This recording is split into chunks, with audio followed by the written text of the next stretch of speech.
नमस्कार दोस्तों, आज मैं आपको नवरात्रि व्रत की एक अद्भुत और पावन कथा सुनाने जा रही हूँ।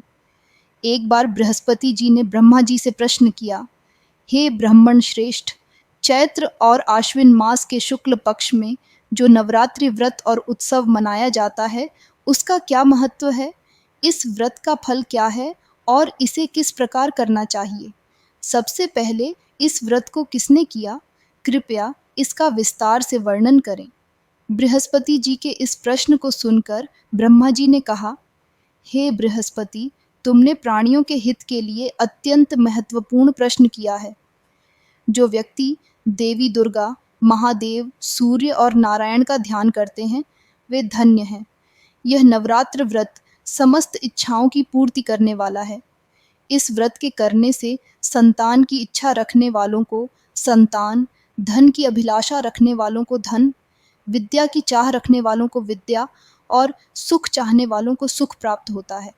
इस व्रत से रोगी का रोग दूर हो जाता है, विपत्तियां समाप्त होती हैं और घर में सुख समृद्धि आती है। यदि व्रत करने वाला पूरे दिन उपवास न कर सके, तो एक समय भोजन करे और 10 दिन तक परिजनों सहित नवरात्रि व्रत की कथा का श्रवण करे। अब मैं तुम्हें वह कथा सुनाता हूँ जिसमें सबसे पहले किसने यह महाव्रत किया, उसका वर्णन है। इसे ध्यान से सुनना। प्राचीन काल में मनोहर नगर में पीठत नाम का एक अनाथ ब्राह्मण रहता था। वह भगवती दुर्गा का परम भक्त था। उसकी एक सुंदर कन्या थी जिसका नाम सुमति था। सुमति बचपन में अपनी सहेलियों के साथ खेलती हुई बड़ी हो रही थी और प्रतिदिन अपने पिता द्वारा किए जा रहे दुर्गा पूजन में सम्मिलित होती थी।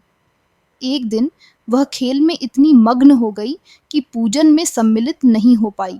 यह देख उसके पिता को बहुत क्रोध आया और उन्होंने कहा, दुष्ट पुत्री, तूने आज भगवती का पूजन नहीं किया, इसलिए मैं तेरा विवाह किसी कुष्ठ रोगी या दरिद्र व्यक्ति से करूंगा।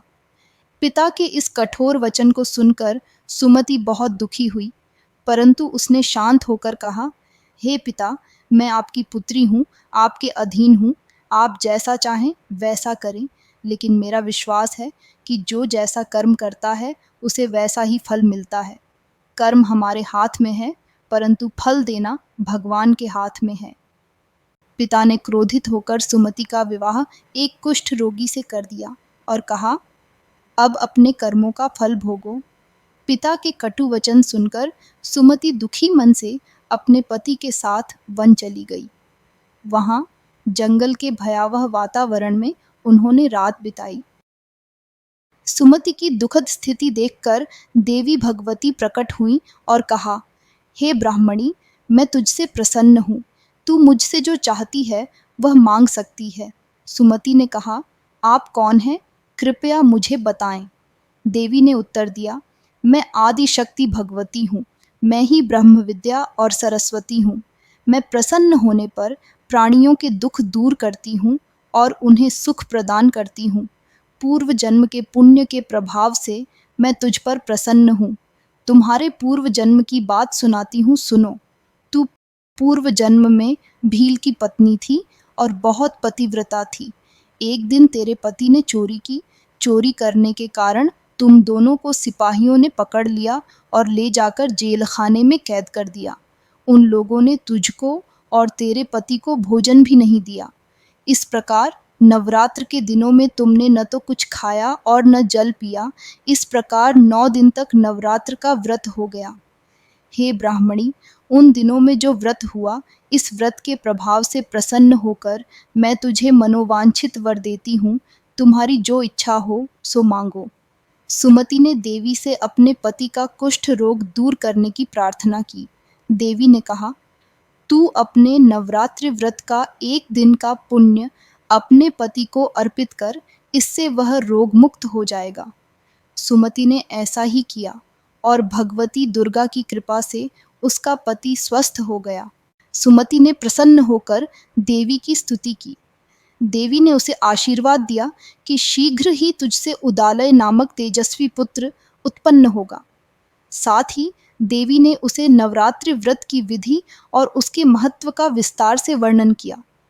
देवी ने बताया कि आश्विन मास के शुक्ल पक्ष की प्रतिपदा से 9 दिनों तक विधिपूर्वक व्रत करना चाहिए।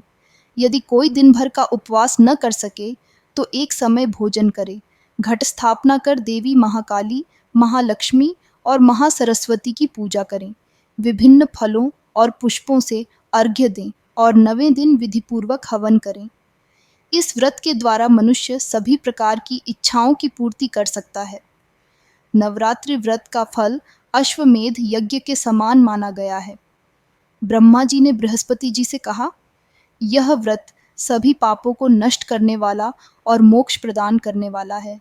जो भी इसे श्रद्धा पूर्वक करता है वह इस लोक में सुख प्राप्त कर अंत में मोक्ष को प्राप्त करता है। इस कथा को सुनकर बृहस्पति जी अत्यंत प्रसन्न हुए और उन्होंने ब्रह्मा जी का आभार व्यक्त किया।